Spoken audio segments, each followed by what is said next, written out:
여러분, 한 주 동안 잘 지내셨어요? 지난주에는 정말 죄송했습니다. 제가, 이게 너무 과로에다가 이래가지고 목소리가 안 나왔어요. 제가 웬만하면 좀 버텨보려고 했는데 목소리가 안 나와서 여러분 좀 쉬었고요. 오늘도 별로 그렇게 목소리는 좋지 않죠, 여러분. 하지만 좀 참아주시고요.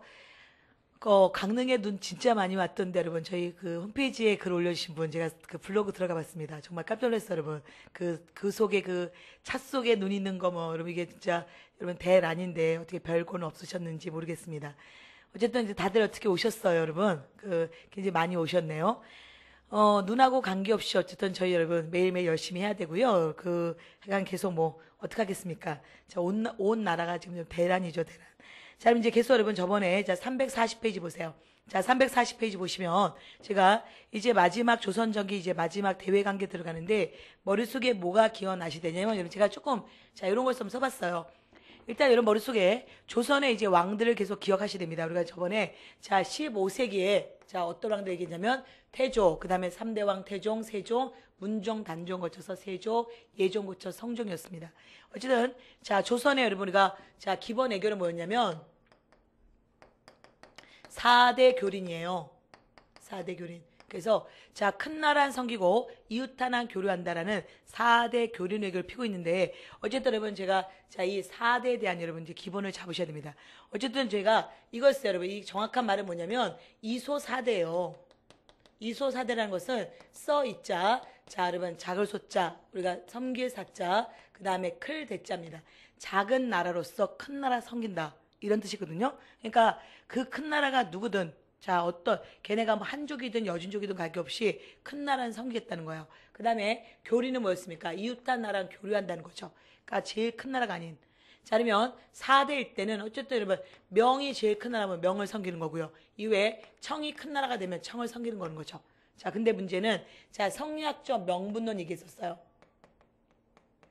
성리학적 명분론에 입각하면 소위 조나 양이란 말 얘기했었잖아요.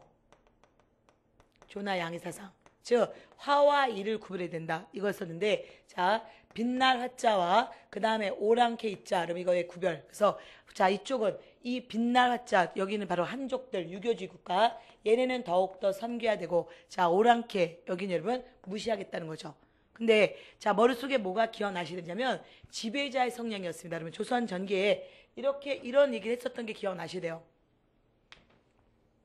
계속 고려 말의 신진 4대부 둘로 분화되었다. 어떻게? 혁명파와 온건파 이 혁명파들이 중앙으로 가서 중앙에 관리가 됐었다. 이들이 바로 관악파였고요. 시간이 지나면 이 관악파 라인에서 세조의 왕위 찬탈을 지지해주면서 훈구파가 됐다. 그 다음에 온건파 신지사대부 그들은 지방에 있었고요. 지방에 거주하면서 여러분 그들이 사학파 또는 우리가 살인파라 불렀으며 어쨌든 그들은 지방에 있다가 성종 때 중앙부대로 들어가서 우리가 15세기 말에서 이제 15세기 말에서 16세기에 들어오면서 일어난 사건이 사화였고 이 사화는 훈구파와 살인파의 정치적 싸움이었으며 살인들이 지방으로 내려가서 서원과 향락을 통해서 세력을 구축했고요. 이걸 통해서 다시 이들이 선조 때 진출. 그래서 여러분 선조 때부터 전개되는 정치가 붕당 정치였다. 붕당 정치는 살인과 살인끼리의 싸움이었다. 이런 얘기 했었죠. 근데 이들 이 살인 관악파 또는 훈구파들은 이들 다 성리학자였지만 민심을 수습하기 위해서 성리학 이외의 다른 사상을 수용했고요. 이들 살인들은 오로지 성리학 제1주의 성리학 이외의 것을 다 이단시 여깁니다. 그래서 바로 이거 조나 양이 이 사상이 언제 부각될 거냐면요. 16세기 사림들이 중앙무대에 들어간 이 시기 여러분 이들이 부각될 거고요. 이런 상태에서 결과적으로 좀 이따 선조 때 우리는 임진왜란이 터지는 거예요. 그리고 특히 이 정통 성리학자들이 서인인데 특히 여러분 광해군 이후 이제 보세요. 붕당 정치 제가 이제 제일 먼저 동인과 서인으로 나뉘어질 거고요. 다시 동인은 북인과 남인으로 나뉘어지는데 바로 이 북인은 광해군 때 여러분 이들이 같이 정치를 핍니다. 좀 이따가 광해군이 17세기 들어와서 광해군이 정권에서 배제당하죠. 그럴 때 북인도 배제당해요. 누가 인졸 왕위에 올리냐면 서인들. 이 서인들이 정통 성리학자들 조나 양의를 강조하는 그래서 여기서 호란이 나올 겁니다. 그래서 우리가 어쨌든 임진왜란, 그 다음에 여러분 호란 이렇게 두 번의 이제 관련을 얘기할 거예요. 그래서 전체를 여러분 좀 브리핑해 드렸고요. 이제 보겠습니다. 자, 340페이지 보세요. 조선초. 조선초 얘기할 땐 15세기 얘기한다. 자, 우리가 기본적으로 명화관계, 여러분 잠깐 앞에 339페이지 와보세요. 저번 시간에 일단 명화관계 얘기하면서 자, 기본적으로 겉으로는 4대 하지만 실리적으로 자, 실리적 위기였다.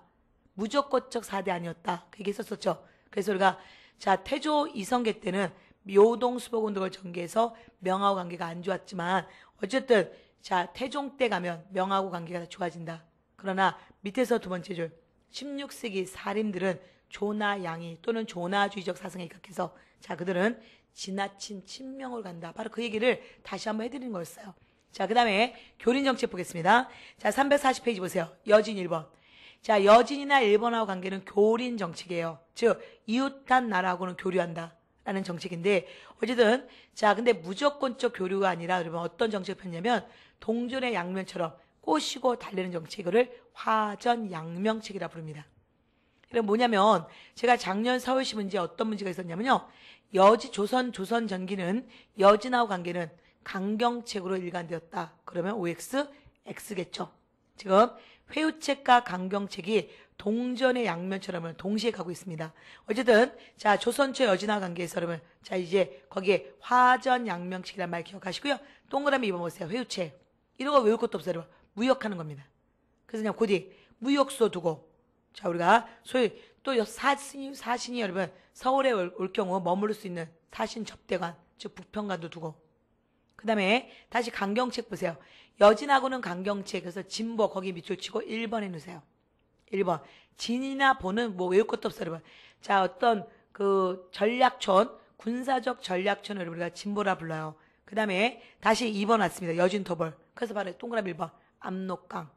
원래 여진토벌을 누가 시작했냐면 태종 이방원이, 세 번째 왕이. 그리고 그의 아들 네 번째 세종이 완성합니다. 그래서 여러분 거기에 태종 때 여영군을 두었고요. 세종 때 들어가면 자 이제 채운도 몰라야 되고요. 사군을 개척합니다. 사군의 위치를 알아야 될까요? 몰라야 됩니다. 이런 자성, 무창, 우예, 여연 이거 몰라야 된다는 얘기. 그러나 사군이 어딘지는 위치는 알고 있어야 돼요. 즉 두만강. 자 압록강. 그 다음에 2번 두만강. 드디어 세종 때 육진. 그래서 지금 현재 국경선 소위 압록강에서 우리가 이 압록강 차지한 거 여기가 4군이고요. 그 다음에 두만강 지역에 육진을 둬서 현재 국경선 4군 육진 바로 세종 때 이루어지는 거예요. 자, 문제는 자 영토가 넓어졌으면 사람이 살아줘야 됩니다. 그래서 강제로 남쪽 백성을 북쪽으로 이사 보내는 이런 북방 3인 정책을 펴요. 그래서 3번 보세요. 북방 3인 정책. 자, 국경선이 북으로 뻗어나감으로써 태종 때부터 시작해서 중종에 거쳐서 대대적으로 남쪽 백성을 북쪽으로 이사 보내는 북방 3인 정책을 핍니다. 그래서 이제 여기서 두 가지 조선의 예외 정책이 나와요. 일단 동그라미 1번 토간제도. 얼른 눌러보세요.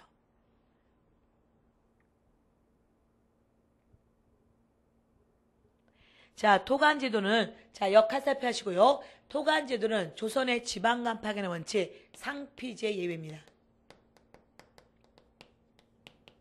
토간제도는 상피제 예외. 즉 지방간은 절대 자기 출신지에 파견될 수 없다라고 얘기했었죠, 여러분.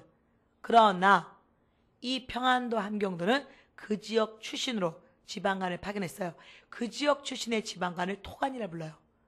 물론 시간 지나면 여러분 점점 그들은 조금 여러분 직급이 떨어지지만 어쨌든 토간제도. 자 이제 오른쪽에 익류. 자 익류제도는 역할살펴 하시고요. 조운 또는 조창 제 예외 써놓으세요. 조운 조창제 예외.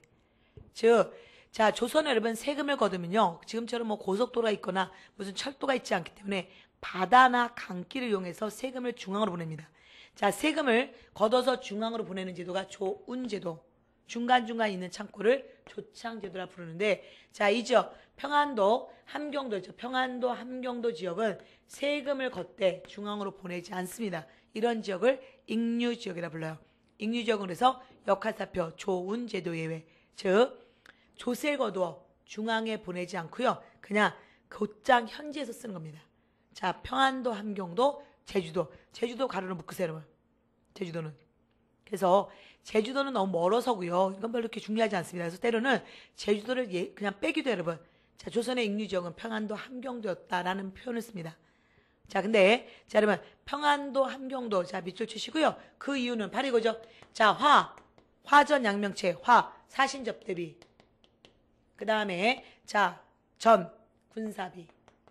그래서 사신접 대비와 군사비 이 두 가지 여러분 통해서 자 강경한 여러분 지금 자 이